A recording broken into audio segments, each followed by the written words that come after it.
amakuru yawe ngo ntugisome inzandiko wandikiwe na Pawulo, kandi nizo zakumenyeshaga ivy'ubwiro bw'ijuru no kuguma kw'isezerano.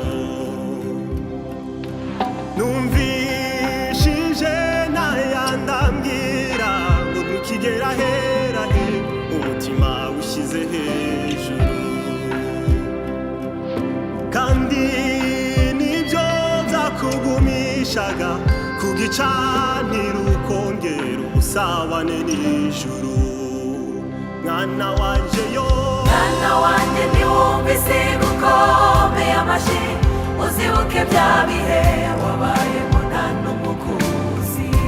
nubona ubuzima bugenda neza, mwana wanje nubona ubuzima bugenda neza, hindura isengesho ryerekeze mu mihana y'abandagaye. uzature ngo sinjye uriho, ni data wenyine wahawe ikaze muri jye, maze utegeke umutima kureba iby'isi nk'igihombo, utoza akanwa kuvuga ibifitiye abandi umumaro.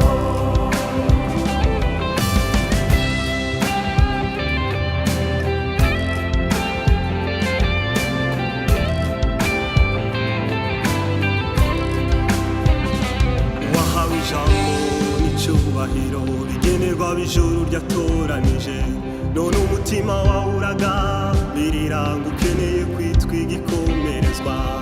Wandikiye nkwibutsa ko amaso areba ntahage, ko inzuzi zitembane zuzure wige guca bugufi. Wandikiye nkwibutsa ko amaso areba ntahage, ko inzuzi zitembane zuzure wige guca bugufi.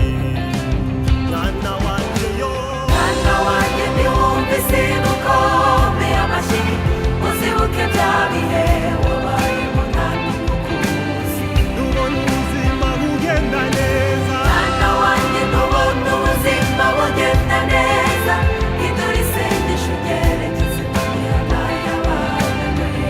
uzi umutima wawe, uzi umutima wawe udasiba wishyira hejuru, Haleluya. ahantu utazumva ko ibyo ukora ubyishoboza. Gira umutima wawe gucumbikiye ikirenge cy'ijuru, urugero rw'umugabo ugira guca bugufi. Mu mihana ntibakoma amashyi, gisika kwita ukomeye, mwana wanjye ntuzigere wishyira hejuru.